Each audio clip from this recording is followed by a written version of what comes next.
It's Frank Curzio here, and today's big story was Kodak.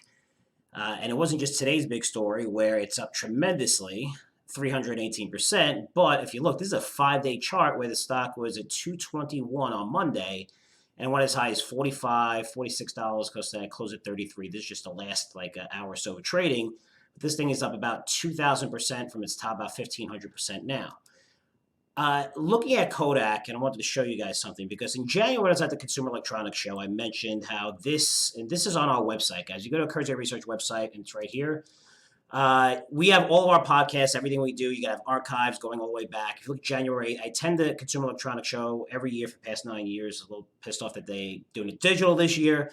Sample out of these products, but I did a podcast from the floor saying that one particular company has caught my attention. You all know the name of it, and you think I'm crazy for recommending it. And then when you look at the transcripts here, you're saying, hey, buy Kodak, take a look at it. There's no one at the CES is going to say you should buy Kodak. Nobody, and you know what? Next year when it's up 100% or 200% because it's so cheap right now, they're going to be talking about it. And you could say, wow, I got that first. So when you're looking, what led me to that is a tool that's kind of amazing that is very boring and nobody uses, and that's insider buying.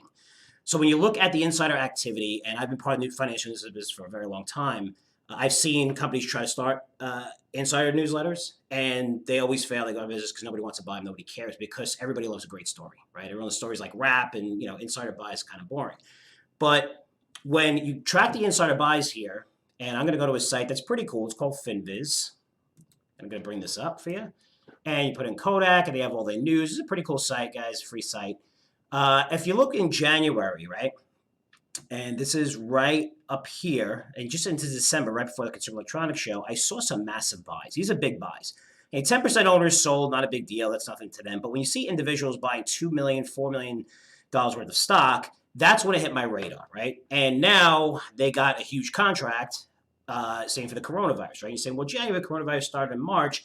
The theme is still the same because we're talking about insider buys. And they started buying like crazy. If you look, even into March, started buying here, right? And it's amazing because this is where the market was really crashing and you didn't see a lot of insider buys there. This is the executive chairman, this is director, and then look from March, May, June, all these buys. Because in order to get this contract and be able to fulfill it, $750 million to provide the ingredients for drugs, and the same for the coronavirus, but it's much more than that because 80% of the ingredients in U.S. drugs are made in China, and we're going to have a massive trade war with them. We had a trade war really going into before the coronavirus, and we need China wants to hurt us is through healthcare, through that, and it's through pretty much rare earths, right? Those are two things they really control that could hurt us. Anyway, when you're looking at those insider buys, guys, right, and these insider buys, and I want to make some clear to you because when you hear about insider buys real quick, I like to keep these things a little bit shorter. This is an important lesson.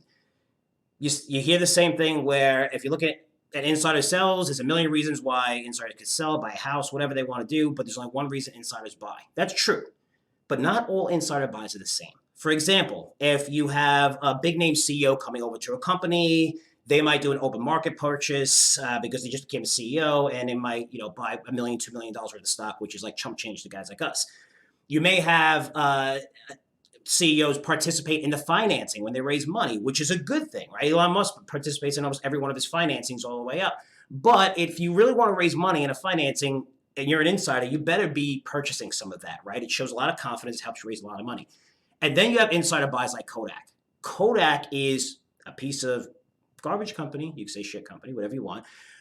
It's a company that's well off the radar. For someone's been covering small caps for a long time, when you see this amount of insider buys, it just, for me, that's what stood out. That's why I like the stock. Yes, we have the coronavirus. We better be lucky than good. But the theme is still the same because not only are these buys led me to this, and hey, yeah, the coronavirus, but look, again, we saw these buys. So do me a favor, pay attention to insider buys. You could put any name in the stock and put insider buys as 20 sites, 30 sites. They all do it for free. It's a little bit hard with small caps. Kodak didn't hit anyone's radar. Hit my radar because I cover small caps. But focus on insider buys. It's boring. It's a stupid tool, but that stupid tool would have made you 2,000% in 3 days if you knew or if you saw that insiders were buying this and buying it very aggressively from March and especially over the past 2 weeks. I'm Frank Curzio. As always, I'll be back to you soon. Take care.